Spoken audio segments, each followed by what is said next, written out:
This is Hans Reamer, Montgomery County Council member, and you're listening to the Conduit Street Podcast, the official podcast of the Maryland Association of Counties.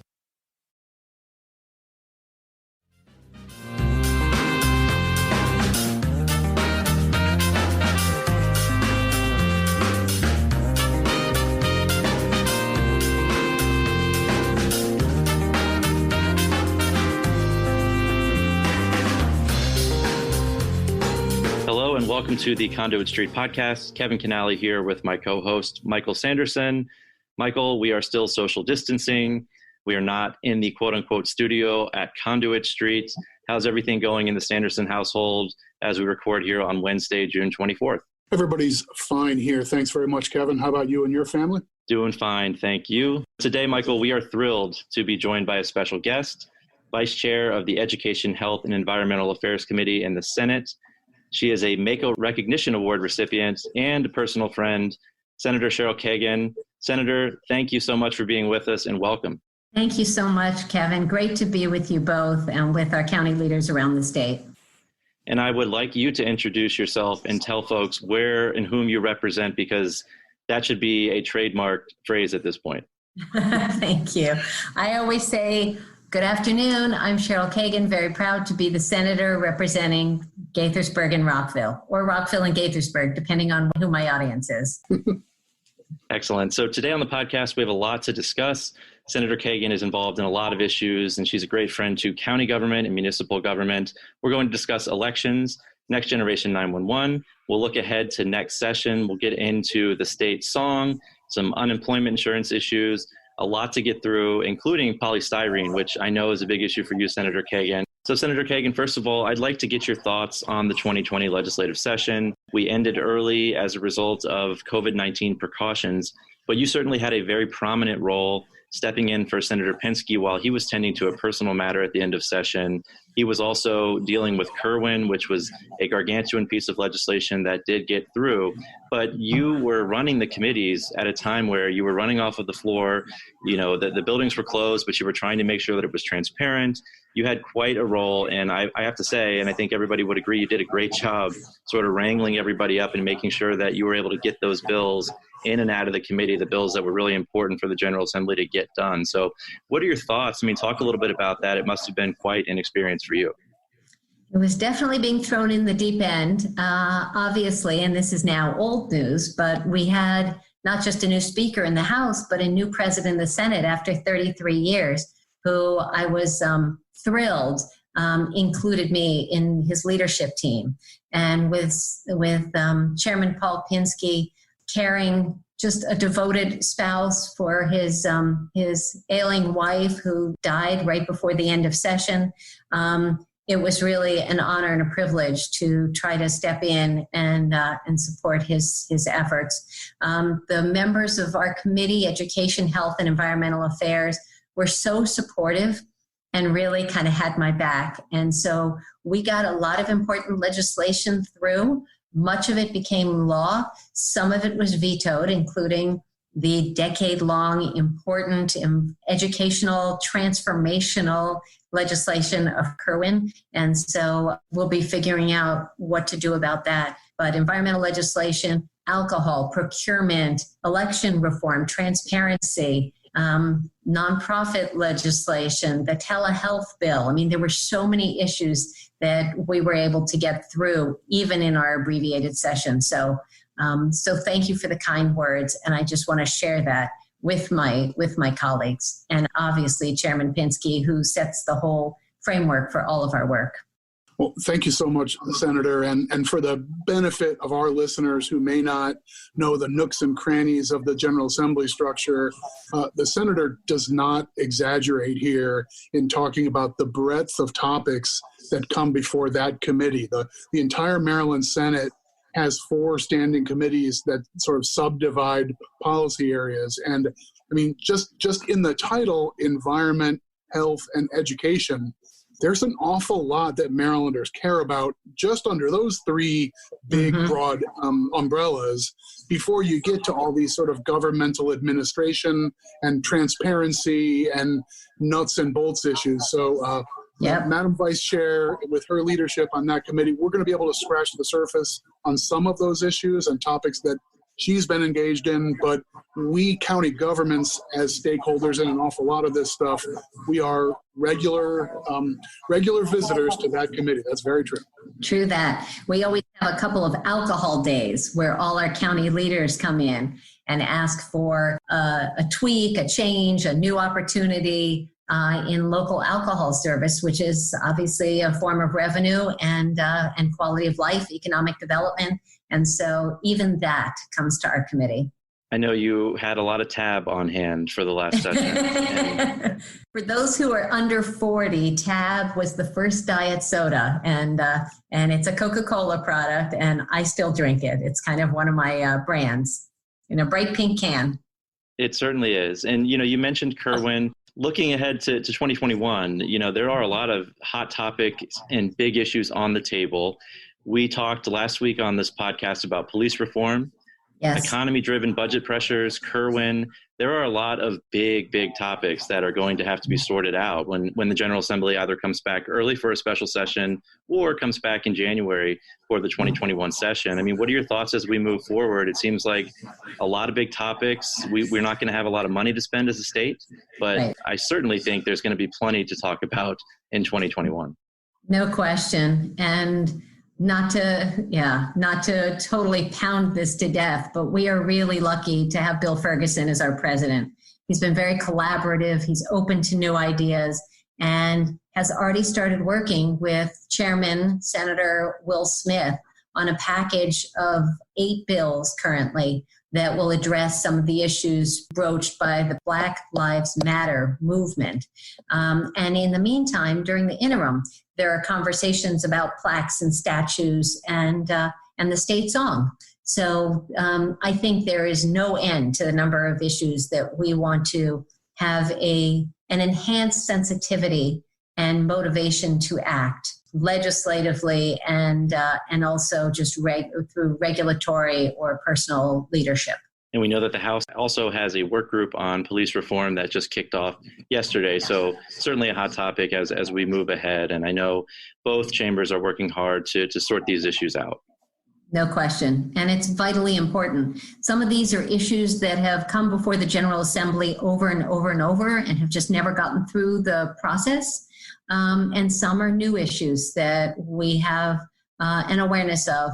Watching the murder of George Floyd shocked and saddened all of us, regardless of our race, ethnicity, or personal experience with law enforcement. And so we definitely need to step up and take action in Maryland. And I know that we're going to be at the forefront of doing the right thing.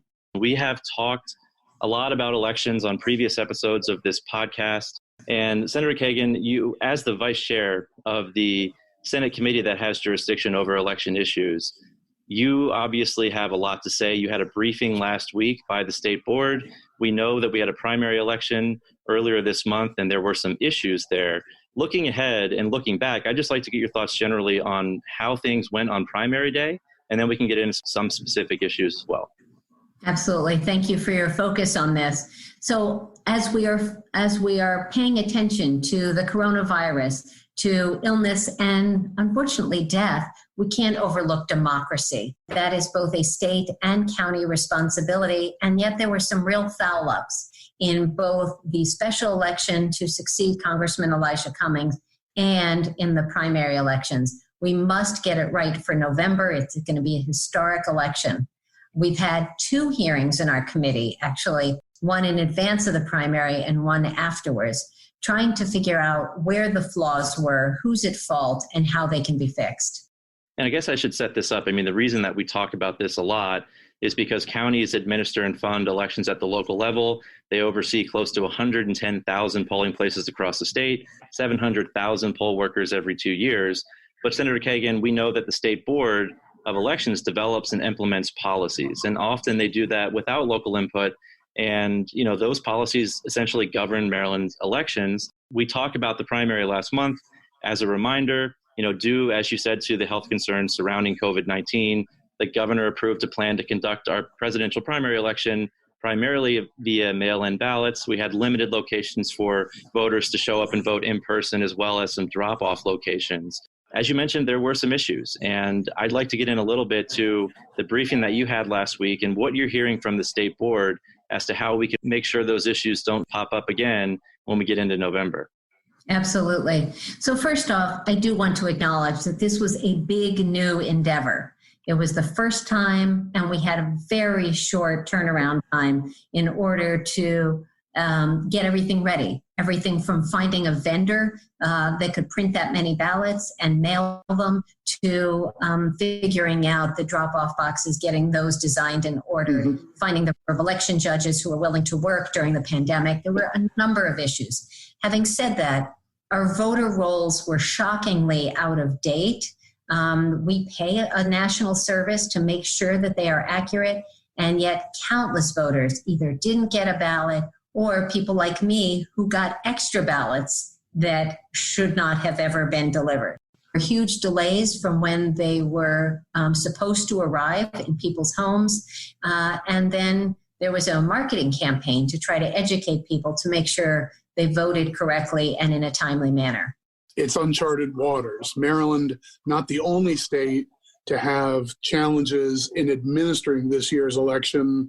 We saw lots of stories from Wisconsin and multiple other states with their challenges, some of whom went earlier than Maryland. Those of us in county government were hoping that by delaying our primary, we might be able to learn from some other states' missteps and come away with a relatively smooth execution. Mixed results on that front, I guess, given the tough circumstances. I agree. So in addition to learning from where there were mess ups and problems in other states, there are 5 states that have been doing vote by mail: Colorado, Washington, Oregon, Hawaii, and Utah. So rather than recreating the wheel, Maryland should have been checking in with the leaders in those states and emulating the practices that have been working there, some for many, many years. And yet, what we saw was a lack of oversight in the vendors. And you can try to throw a vendor from Minnesota under the bus and say they messed up. But bottom line is, our State Board of Elections needs to be watching the folks that we are paying good taxpayer money to and making sure they're doing their jobs and keeping their commitments. And that did not happen. There's not enough transparency in the process. We expect a lot of those items to change. We also need to make sure that our drop-off boxes and our in-person voting locations are in geographically and ethnically diverse locations. And just one quick example, I was talking to my colleague, Senator Ellis, about how the original location for the in-person voting and the drop-off box was in La Plata, and yet the African-American community is more densely located in Waldorf. And that distance and that distinction was noteworthy. He was able to get it fixed. That's not okay. There were problems in Baltimore City with some of the locations that were selected. And we just need to greatly expand the number of locations, the visibility of those locations, and easy access, and make sure that we make voting easy for folks to do in November. Speaking of November, Senator, we have still not gotten a decision from the State Board of Elections or the governor, who ultimately will decide what we'll do in November, right? So are we going to have an entirely in-person election, entirely vote by mail, or a mix of the two? But yesterday, we saw a letter from the Senate President, Senator Ferguson, and Chair Pinsky, the chair of your committee, calling for a hybrid mail-in ballot-preferred election in November. And essentially this would mean we're going to mail ballots to all registered voters in Maryland, but we're going to provide more opportunities for in-person voting on Election Day, as well as early voting centers, which we've done before, right? And then we're also going to make sure we have more ballot boxes. There's also a lot of recommendations in there about transparency and better communication, things that you're talking about, better coordination between the state and the local boards, and then better outreach to disenfranchised communities, which you also hit on. So it seems like this is sort of the template that the Senate is providing for the state board and the governor moving forward. But we still don't have an answer as to what we're going Correct. to do in November. And I know that some of our local boards are getting antsy. It's really not that far away. Right. So at our first election hearing, 6 to 8 weeks ago now, I asked Linda Lamone, our director of elections, when we needed to decide about November's election. And she was clear that late June was the deadline for the governor, mid-June. Then she pushed back in another hearing and said late June or even early July. I'm hopeful that any day now, the governor is going to make a decision. I thought that the template that the Senate president and my chairman offered was really savvy and very comprehensive. I think it covers and acknowledges underserved communities, access for people with disabilities, and then makes it easy for folks who want to stay home but still cast a ballot to make sure that they can do it by mail. And I'm hopeful that the governor is going to ignore this White House again and offer us the mail-in ballot option. And now, after a couple of years, we got my postage-paid absentee ballot bill, an emergency bill. It's law now to make sure that there's no economic barrier to anyone in order to vote. I'll say as a voter, I appreciate the postage-paid envelope myself. I've been an absentee on-demand voter for a number of years. I didn't realize I was engaging in controversial behavior, but that's okay. I'm a big advocate of that structure. And I mean, looking forward toward this November, we obviously have uncertainty how much comfort citizens will have standing in line or going to vote in person. Right. So it seems like having at the very least, this as a backup plan, even if maybe it's plan A is to vote by mail and plan B is a backup, that seems like an apparatus that serves all of the above. We've got some time to sort out the vendor relationships and make sure we get the databases updated and that sort of thing. So, I mean, we all have fingers crossed and looking forward to the November election, an opportunity to sort of, get the I's dotted and T's crossed. Two things I want to say, if I could, on elections. I don't know how soon we're wrapping up, but one item, Michael, I do want to give a shout out to our local boards of elections. My experience and my observation was that it was safe. It was run smoothly. There were masks and gloves that were offered. There was hand sanitizer. People stood in line in a socially distant manner, at least in as far as I heard. And so I think there were prudent precautions that probably reassured voters and election workers. So I think that they did well. Well said. Yeah. So the second thing, a lot of people believe that getting an electronic delivery of a ballot is going to be easier or more efficient in some way. And we're not going to have time to go into it now, but I really want to suggest that people not apply for one of those. They are not as secure. They take a lot of local workers' time to try to replicate because they can't be scanned. You have to find your own envelope and pay for postage. So wait for your ballot in the mail if we are going to be doing mail-in voting again in November. And I know you've been passionate about the state song. I know that there has been an effort in the past to get that changed, and I want to get your thoughts moving forward on how you plan to address it in the next session. So my predecessor, Senator Jenny Forehand, used to introduce legislation each year on the state song. And before I really understood it, I thought it was a little bit silly when we have to be focused on educating our kids and improving our transportation and helping the impoverished and making sure that people have access to health care and so many other issues. And why is she focused on the song? As I learned more, though, I was inspired to introduce legislation a couple of times. And I think this is one of those timing matters. And the idea that Maryland's state anthem in our law books talks about Abraham Lincoln as a tyrant and a despot and glorifies the Confederacy. I talked about it several years ago. It's time. And I think in 2021, with a new speaker and a new president who have both expressed their support for a change in this, I think whether we repeal the current song, call it a historic song and move it out of the current symbols that are honored in the state of Maryland, or what I think would be fun is to have a contest and pick a new song, as they've done in several other states. Whatever the will of the body and the leadership is, I'm just hopeful that we will jettison this antiquated and offensive songs.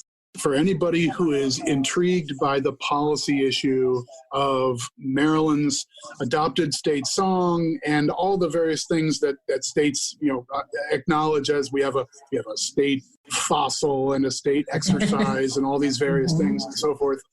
Sometimes those conversations get maybe an inordinate amount of attention in Annapolis. I find it peculiar when the MPT show State Circle will focus on that. And I talk to my family during the show and say, honestly, this was a very lively week of other things, but we're going to talk about this instead. I will say the back and forth state song and what we're trying to accomplish by having one and recognizing it is really a fascinating blend of history and politics and statesmanship. And I don't know, if you're so inclined, dig back into those bill hearings from years gone by. You'll see this senator and other bill sponsors and a lot of passionate people with interesting and sometimes conflicting perspectives on what to do there. So it's a fascinating topic, believe it or not.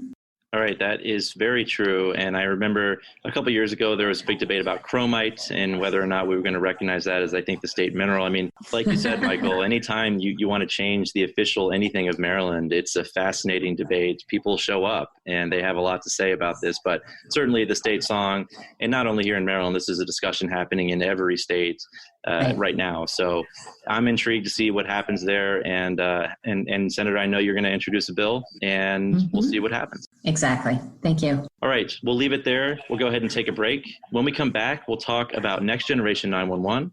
We'll talk about polystyrene. We'll get Senator Kagan's thoughts on unemployment insurance. There is that quirk that we've talked about before for counties and nonprofits. All that and more after the break.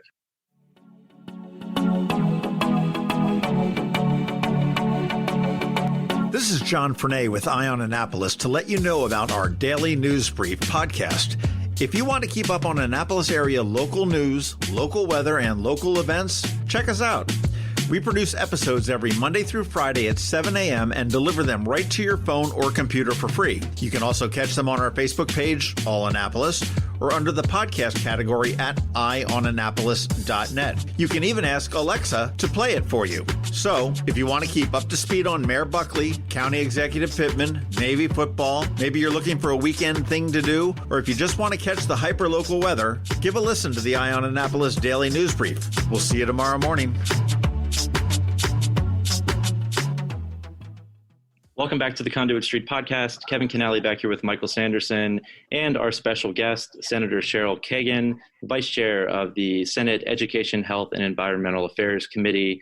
Senator Kagan, on the front half, we covered elections, we covered the state song, we got into what you're looking forward to in 2021. I want to get into an issue that is near and dear to my heart, and I know that is near and dear to your heart, and that is Next Generation 911. And to set this up, I mean, the vision of a next generation 911 system is to enable the public to make voice, text, or video calls from any kind of communications device via internet protocol-based networks. And we know that these capabilities make public safety more effective, more responsive. We want to improve wireless call location. We want to accommodate incoming text and video. And then, of course, better manage crises-driven call overflows. Senator Kagan, we'll get into what has happened so far the past few years in the General Assembly. But first, I want you to tell everybody why this issue is so personal to you. It's a story that I've heard many times, and I think it's important for people to understand. Thank you. It still makes me so sad to talk about Carl Henn, but 3 people have died in my district when 911 has failed, including Rockville activist and environmental leader Carl Henn, who was struck by lightning, and when his friends couldn't reach 911, there was a great delay in finally getting him to the hospital where he later died. And I was between my House and Senate service at the time. I said if I was ever back in office, I would dedicate myself to making sure that no other family has to experience that kind of unnecessary loss. And so for the past 6 years, I've had the great good fortune of working with you and so many people from our county leadership on upgrading and getting ready to transition Maryland's 911 centers to next gen 911. Yeah, it has been quite a fantastic partnership. I think we did this the right way. A couple of years ago, we established a commission. It is a bipartisan commission. You get all the experts in the room. You, along with Senator Riley and Delegates Jackson and Krebs, again, bipartisan. After that commission, you sponsored Carl Henn's law. You mentioned Carl Henn earlier. And that was a 2019, that was a MACo legislative initiative to update the state laws, the financing system, in order to provide counties who run 911, this is a county function, with the flexibility and the resources needed to deploy a statewide next generation 911 system. And the idea here is to make sure that all boats rise as one, correct? We want to make sure that, from Worcester County and Ocean City all the way out to Garrett County, that everybody has these capabilities so that if you're traveling across the state, you have the capability, you're able to text or call or send video, you have the capability to make sure that we're not dropping calls and we know exactly where you are if you're not able to tell them where you are. So this effort has been gargantuan. You have been a leader on this. Talk a little bit about the commission, the recommendations that were developed, how all this came to be. I think sometimes when people look at a bill, they think, this is a long bill. There's lots in here, and this must have just come together. But you had almost every senator sponsoring that bill ultimately in the Senate, right? And again, it was an initiative. We had a great coalition. But talk a little bit about the commission and why things have, I think, worked out, if I can say so myself, very, very well. Absolutely. So the commission, you talked about the legislators, 2 from the House, 2 from the Senate, and 1 Democrat and 1 Republican from each. But truly, the guts of the commission were our county leaders and representatives. We had people from Washington County and Cecil County, Montgomery, Prince George's, Baltimore City, Harford County. I mean, we were all over the place. We had cybersecurity experts, we had telecommunications folks, as well as people who ran 911 centers, from chiefs to someone who was a 911 specialist or call taker, and someone from the disabilities community. We really had a cross section of experts, and everyone came in with a commitment to collaborate, to learn from each other and listen from each other. We drafted and released 2 annual reports, one in December of 2018. Gosh, was it that long ago? Hold on. 2018. Yes, it doesn't seem like it, but it was. That's crazy. And one in December of 2019, and they were quite lengthy. They are all available on my webpage, CherylKagan.org, and you can probably find it on the General Assembly's website. You might have to look a little harder. But that was chock full of recommendations that were generally unanimously supported by commission members. Those I then took and had crafted legislation. We took the legislation around, ran it back to the commission, to my colleagues, and then have had great success. So in 2019, we passed all the bills that were recommended by the commission. This year, we brought 6. In our abbreviated session, we still were able to pass 4 of them, including the largest one that really acknowledges and focuses on our everything. Our 911 specialists, making sure they get mental health care, support with crisis teams, oversight on cybersecurity, enforcement for some of the laws that really have been ignored a little bit, oversight to make sure that counties are not taking 911 fees and spending them on anything else. It was a very comprehensive bill, and then some other legislation that we also got enacted, including extending the life cycle of the commission. We need 2 more years of oversight to make sure that the transition to next generation goes smoothly. Yeah, and I want to talk about what's ahead, but Michael, I want to get your thoughts on, you've been around a long time. This is a big package of bills. We changed the fee structure to have everybody sign on essentially in the Senate and in the House with hundreds of co-sponsors. Talk about the importance of a coalition. And I think we talk about that a lot. It's a word that we throw around. But in order to make this all work, you saw it firsthand. MACo was a big player here. Senator was great. The other legislators were fantastic. But talk about the importance of a big issue like this and having a coalition and showing up ready to go. I think the the nuts and bolts of bringing this big of a circus all under one big tent, and then getting everybody in the circus in the parade in line at the right time while the band is playing their music and stuff. That's a really serious undertaking. And the senator won't toot her own horn, but the reality is we needed a leader for this endeavor who saw where we needed to go and to bring everybody together. Senator Kagan was exactly that person. You wouldn't know from sitting in these meetings that she was actually the legislative representative of the group, as opposed to a seasoned 18-year professional in the field. But sitting in the middle of these meetings and getting through some very technical and very complicated process, but also some things get political and some things get thorny and you have to find compromise, so forth. The best way for legislation that's ambitious and complicated to work out is you hammer things out with lots of stakeholders, you do your homework, and you show up with your pencils already sharpened. You put a good product before the other legislators and say, we've got bipartisan support, we've got wide stakeholders who have been at the table, and everybody's on the S on here. We wanted this to go well. So hats off. That's how this whole process went.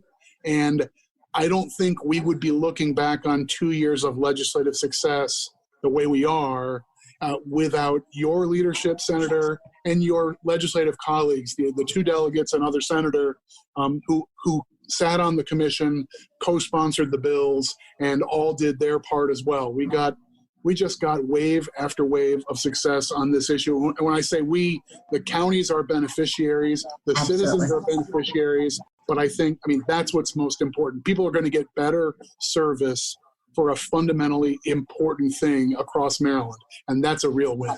Thank you very much, Michael, for the kind words. A lot of people just assume that when they dial 911, that someone answers, that they are well trained, that there are resources behind them, and that you will get police, fire, or paramedic dispatched to your home or place of business or wherever you're located, wherever the emergency is, and that it will all go smoothly. And it doesn't always happen that way. As I said, I've had those tragic experiences. So we have an amazing team. I think working on this 911 issue is one of the most extraordinary privileges I've ever had in my life, not just my elective life, but truly our public safety personnel in our counties are just committed, patriotic, devoted, accessible, thoughtful people and partners and friends. And it has been a real joy to work with them. And when we come into a hearing and we've got a room full of people in uniforms all saying, damn right we need this, and everyone is on the same page.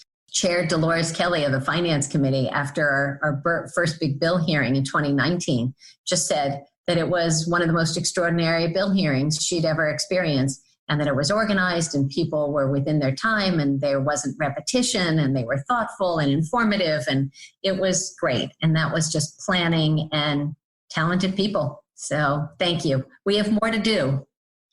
Yes, and I think a lot of people don't know behind the scenes too, there were hours and hours of conference calls every single week to hammer this out, like Michael said. But you mentioned, Senator, we do have more to do. You mentioned there were a few bills that did get passed in 2020, an audit bill from the comptroller. You talked about the call takers and the importance of making sure that they have resources available, and also extending the commission.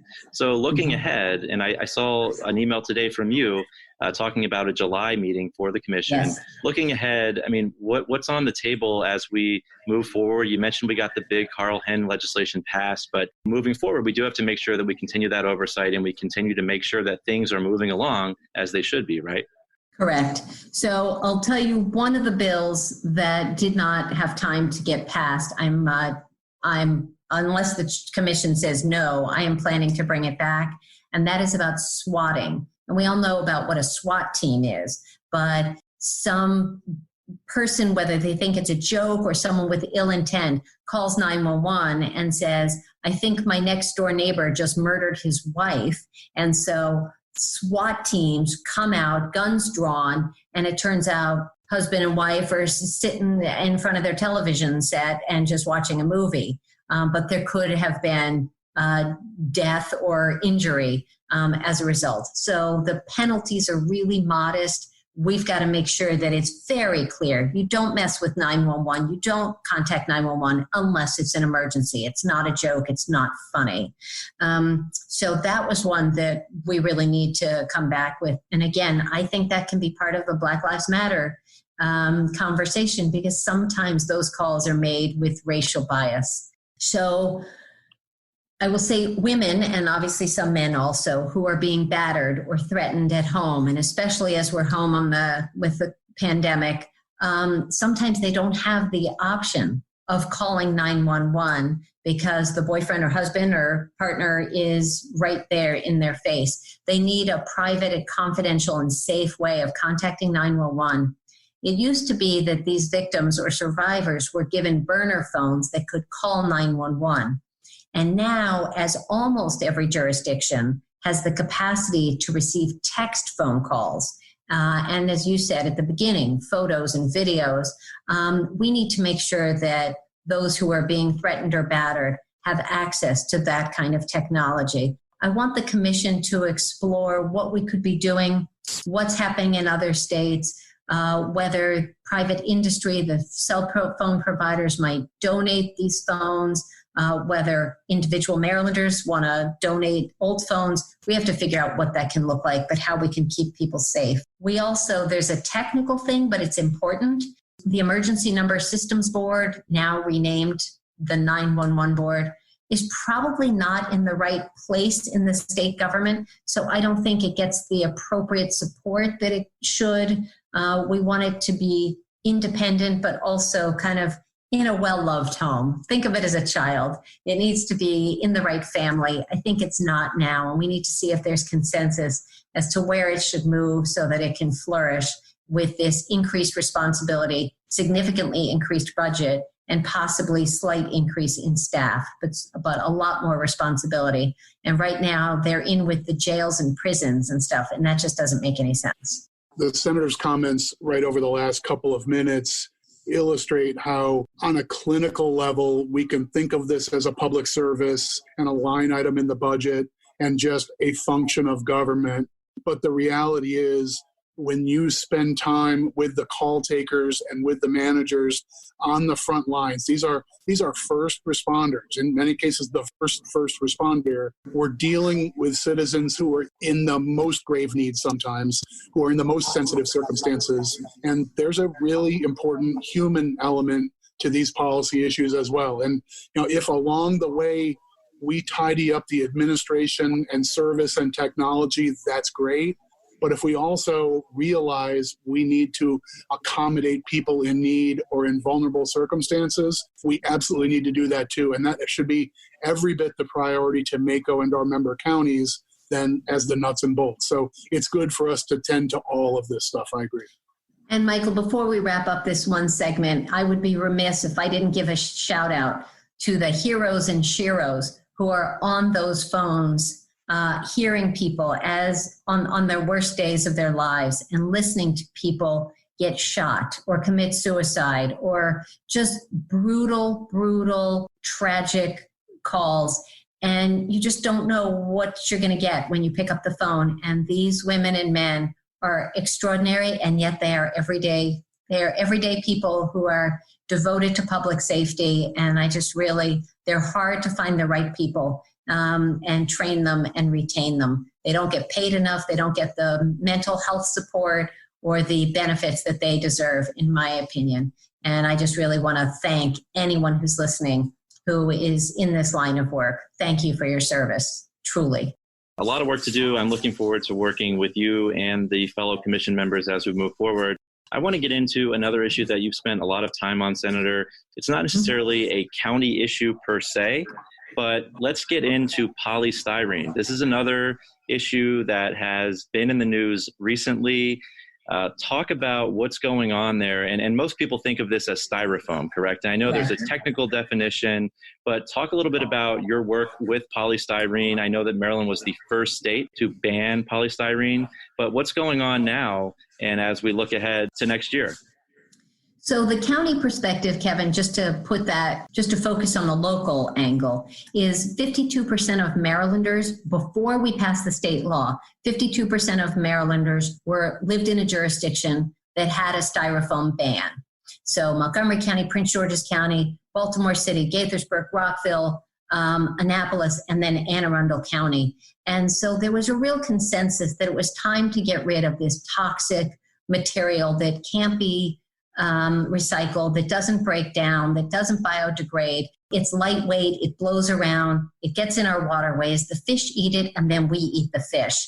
Don't ever drink hot coffee or tea out of a styrofoam cup. Carcinogenic, cancerous chemicals are released by heat, and so you don't want to be drinking cancer. So there were so many studies and such a growing consensus that Maryland should not have styrofoam used in its takeout food or any place with food and beverages. And at the national level, we've seen Dunkin' Donuts now doesn't use them, Starbucks, and everybody is sort of coming to that. I was really disappointed that despite the fact that Delegate Brooke Learman and I, in our legislation, allowed for an 18-month delay from passage and enactment of the bill to when it was going to be enforced. 18 months. So if you had some old styrofoam cups or plates in your storage closet, you had plenty of time to use them up. And if that wasn't enough time, you could ask for a waiver because you had a little bit more in your small business, your faith institution, or your nonprofit. Despite that, I was really surprised that Governor Hogan used the pandemic as a fig leaf to push back implementation by another 3 months. It was a short-sighted, not environmental decision. And I'm really now looking forward to October 1st. It was supposed to be next week. July 1st was supposed to be the start of the styrofoam ban. So now we'll have to wait another 3 months to start to clean up the bay and our waterways and our roadways and get rid of this unsightly and dangerous styrofoam. And Maryland was the first state, correct, to pass a bill like this. So I think that's significant as well. And I guess, to play devil's advocate, I guess when they're talking about the delay, I think the idea, at least, is that restaurants haven't been open. And so maybe they need to have more time to deplete their supply. And I know how you feel about that. But I guess that was the thinking, correct? Is that the reasoning for this as the pandemic, affects everybody? So most restaurants were doing carryout, and so they were actually burning through their styrofoam supply even more quickly than they otherwise would have. Most restaurants have reported that there's either no cost or just 2 or 3 pennies per consumer to get something that's more environmentally appropriate. So disappointing, but we can move on. 3 months. We've waited long enough, but Maryland is a national leader and other states have followed. Vermont, Maine, and New York have all passed legislation, but Maryland is going to be the first in line, and I think we should be really proud of that. It's a big issue for sure. I mean, you seem to be attracted to these big issues, and you're always involved in a lot of this stuff. Another issue, as we talk about COVID-19, that is certainly relevant, and you've done a lot of work in this area as well, is telehealth, right? Mm-hmm. And I think we've really seen the benefits of telehealth, especially now amid this pandemic. Talk about your work in telehealth. What's going on with policy-wise with telehealth here in Maryland? So even just a year ago, I think most of us wouldn't have paid any attention to it or thought twice about it. It's kind of a weird word, and what does it mean, and why should I care? Delegate Sandy Rosenberg and I were the chairs of a committee that started investigating this issue and finding some of the challenges. The bottom line is, if you're a hardworking Marylander who just needs a prescription refilled or just has a rash, and they just want someone who's smart to take a look at it. Why should you have to get childcare, take a leave from your job, figure out your transportation, make an appointment, and go see a doctor or other healthcare provider? It didn't make sense in the best of times. And once the pandemic started, we made it emergency legislation, so it would apply right away. we didn't want Marylanders going to a clinic or a healthcare provider's office if they didn't have to. So being able to have a video call like we're doing now, or even a phone call or an email exchange, can address many health problems. And then your healthcare provider can say, you know what, come on in, I'd actually like to see that rash because I can't see it clearly enough, or that photo that you texted me isn't clear enough. I want to take a look at it. And that's fine. But it's so much more efficient and it's so much more patient-friendly an option. So I'm really proud that ultimately that passed unanimously and was one of the very first and only policy bills that the governor signed into law. Yeah, it's a big issue, and I know there are a lot of moving parts that go along with it, but I think this is one that, we talk a lot about. We know some of the changes that have been made amid this pandemic, and one is telehealth has become front and center, and I think this is one that will, potentially stick around. We also know that a lot of students are distance learning. Talk about the role of telehealth when it comes to Maryland students. Thank you for asking about that. So it was a little disappointing that the superintendent of our State Board of Education did not make a tiny tweak to guidelines that would allow our students who live in rural areas or who are low income and otherwise won't have access to health care to be able to also benefit from telehealth. So maybe the student's parent or guardian can participate and have that convenience and better care, but the child can't. That's crazy. Sometimes the school-based health centers, which are around the state, there are 86 of them, can do a check-in and can have confidential conversations. Sometimes that's how they find out about domestic abuse, because the child talks about it in a school. So what do they do?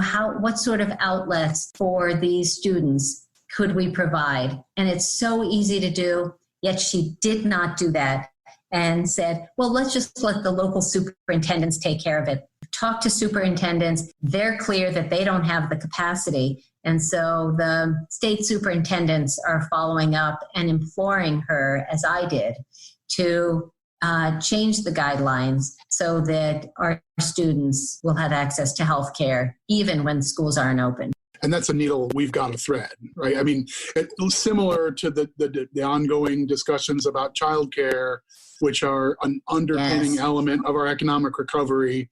The idea of making sure that we can get kids fed and kids access to healthcare is a really important part of what we owe our school children, above and beyond the classroom and the books and the learning. So, yeah, all no question.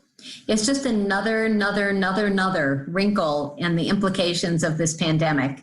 And every time we think it's a bit of a whack-a-mole, whether it's unemployment and then it's the, jobs and economic development, and how do we make sure that our cities and towns and all the small locally owned businesses can survive, let alone thrive. If people don't have the jobs and they can't go to work because they don't have daycare, then how are they going to go out for dinner or buy a new shirt so everything is a challenge. We've got a big mountain of issues to address now and in the next legislative session.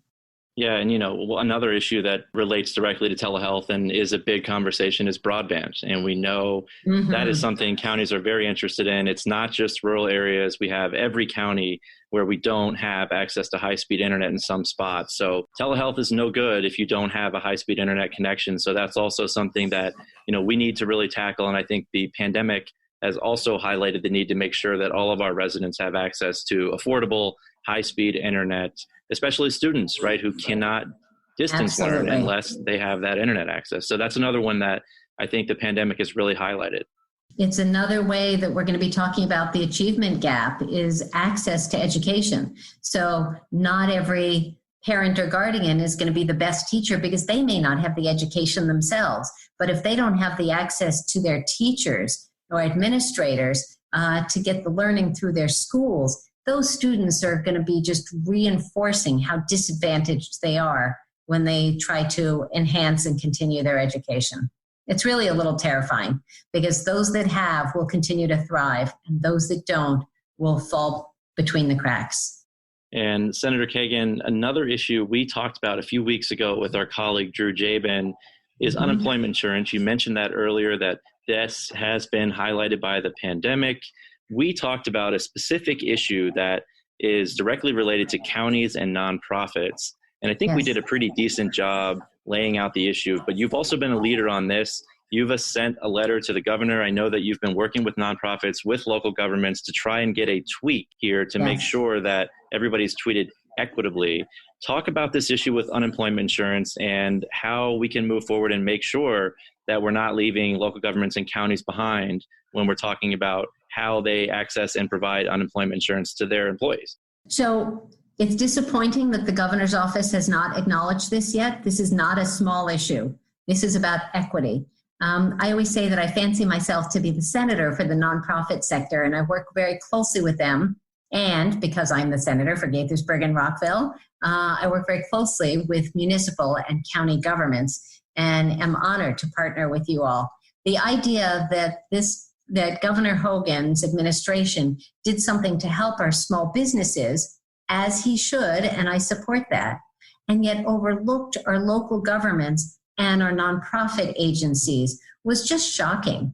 And it's one thing to have an oversight, but once I pointed it out and MACo pointed out and MML and Maryland nonprofits, I do not understand why it is that they haven't checked that box and figured out how to make sure that the barriers and the challenges can be minimized for our local governments and the really vitally needed nonprofit sector.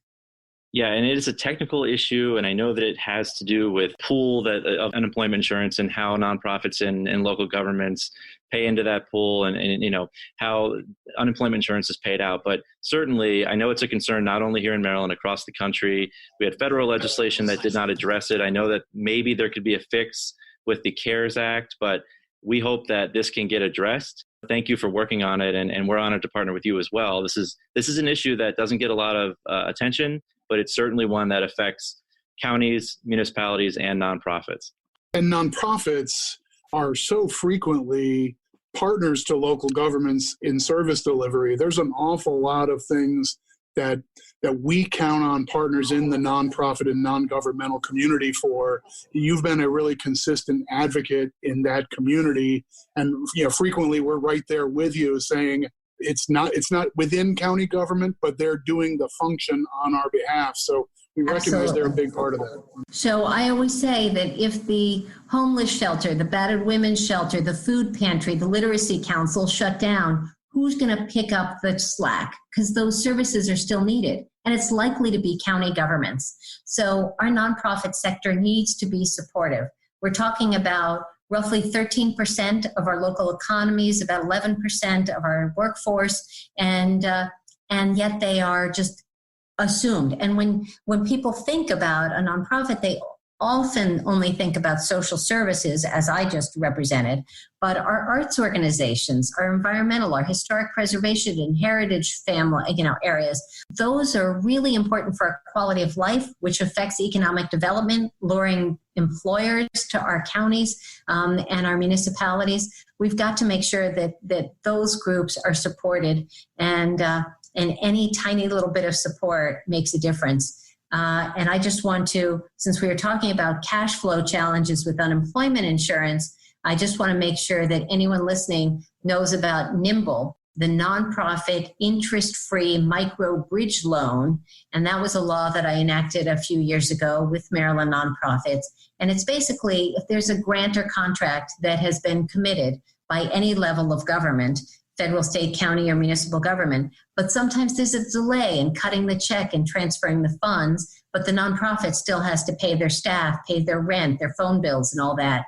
So local nonprofits, any nonprofits, can get interest-free, very low bar to entry, and get money that is paid back and remove the crisis so that you can focus on your mission and not on payroll or balancing the budget.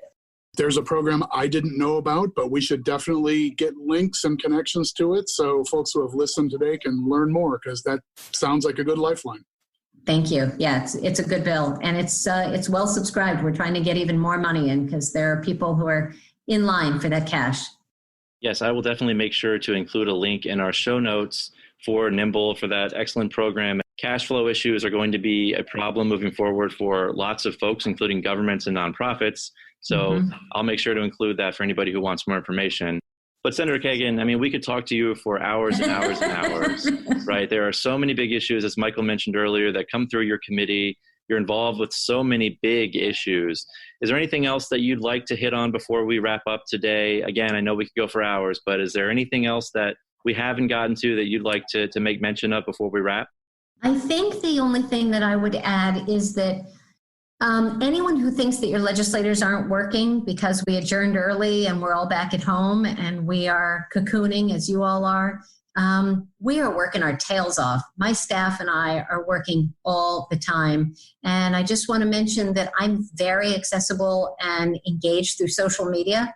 So my Senator Cheryl Kagan Facebook page, my @CherylKagan Twitter account, I post one photo a day on Instagram, is a way of staying connected, staying visible. I love hearing from constituents or people with good ideas around the state. And so people should feel free to visit my website or any of those avenues as a way of staying connected. Excellent. Perfect. We'll link all those as well. Michael, any closing thoughts before we wrap today?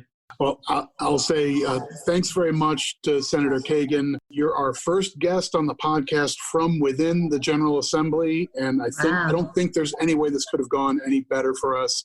Covered a lot of ground today, a lot of topics that our listeners, I think, will really appreciate. Thanks so much.